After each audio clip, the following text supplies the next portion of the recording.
7 साल का एक बच्चा गलती से गहरे कुएं में गिर गया। उसका शरीर असहाय रूप से सिकुड़ गया। उसे बचाने आए अग्निशमन कर्मियों ने पाया कि कुएं का मुंह केवल एक बास्केटबॉल के आकार का था। वे नीचे नहीं जा सकते थे, इसलिए उन्हें स्थिति की जांच करने के लिए एक कैमरा नीचे उतारना पड़ा। वे 40 फीट की गहराई तक पहुंचे, तब जाकर उन्हें आखिरकार लड़का दिखाई दिया। जब उसे पता चला कि उसका बेटा अभी भी जिंदा है तो माँ रो रो कर बेहाल हो गई। अब समस्या यह थी कि उसे कैसे बाहर निकाला जाए। 50 फीट नीचे भूजल था। इसका मतलब था कि अगर वह कुछ और फीट नीचे गिरता तो डूब जाता। उन्हें उसे जल्द से जल्द बचाना था। कप्तान ने परित्यक्त कुआं के बगल में एक और कुआं खोदने के लिए ड्रिल का उपयोग करने का निर्णय लिया, ताकि एक अग्निशमन कर्मी नीचे जाकर लड़के के स्थान की ओर खुदाई कर सके, जब तक कि वे दोनों कुओं को जोड़कर लड़के को बचा न लें। लड़के को बचाने के लिए अग्निशामकों ने कुएं में वॉकी टॉकी उतारी और फिर लड़के की मां को उससे बात करने दिया। हेडन, हेडन, क्या तुम मुझे सुन सकते हो? अभी यह डरावना था। अब वे अकेले हैं, लेकिन सब ठीक हो जाएगा। अपनी मां को बेकाबू होकर रोते हुए सुनकर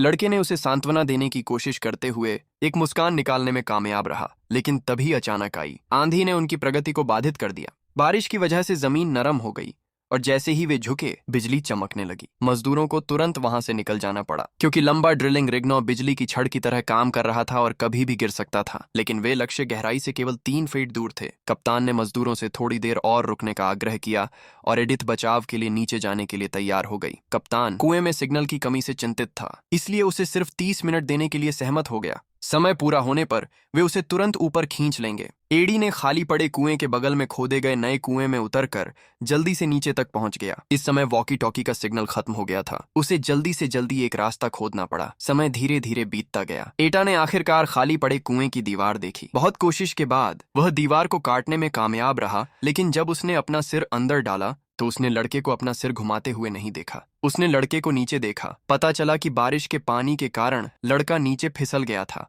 अब लड़के का आधा शरीर भूजल में डूबा हुआ था और पानी का स्तर अभी भी बढ़ रहा था। तभी एडी ने लड़के का हाथ पकड़ लिया। जरूर 30 मिनट की समय सीमा समाप्त हो चुकी थी। कप्तान ने लड़के को बचाने के लिए एडी को तुरंत ऊपर लाने का आदेश दिया। एटा ने चाकू से रस्सी काट दी और सीधे कुएं की तलहटी में जा गिरा। जब कप्तान ने देखा कि रस्सी कट गई है तो उसे लगा कि कुछ गड़बड़ है। सभी लोग तनाव में आ गए। वह फिर से परित्यक्त कुएं के किनारे पर चढ़ गया और धीरे धीरे लड़के को ऊपर खींच लिया। उसने लड़के को थर्मल कंबल में लपेट दिया। तभी उसका साथी चिमनी स्थिति का जायजा लेने नीचे आया। दोनों को ठीक देखकर उसने राहत की सांस ली। एडी ने चिमनी से कहा कि वह पहले लड़के को ऊपर ले जाए। जब लड़के को सफलतापूर्वक बचा लिया गया तो भीड़ ने तालियां बजाईं। जैसे ही वे एडी को ऊपर खींचने वाले थे, ड्रिलिंग रिग पर बिजली गिरी। मशीन में विस्फोट हुआ, जिससे कुआं ढह गया। इस समय संकीर्ण कुआं पूरी तरह से मिट्टी से बंद हो गया था। बक ने अपने हाथों से जमीन खोदी, लेकिन कुआं 30 फीट से अधिक गहरा था। इतनी अधिक मिट्टी के साथ एडी के बचने की संभावना बहुत कम थी। इसके अलावा ड्रिलिंग रिग टूट गया था और एक नया लाने में बहुत समय लगेगा। लेकिन किसी को भी यह उम्मीद नहीं थी कि एडी 2 कुओं के बीच के रास्ते पर पहुंच जाएगा। उसे अचानक याद आया कि छोड़ा हुआ कुआं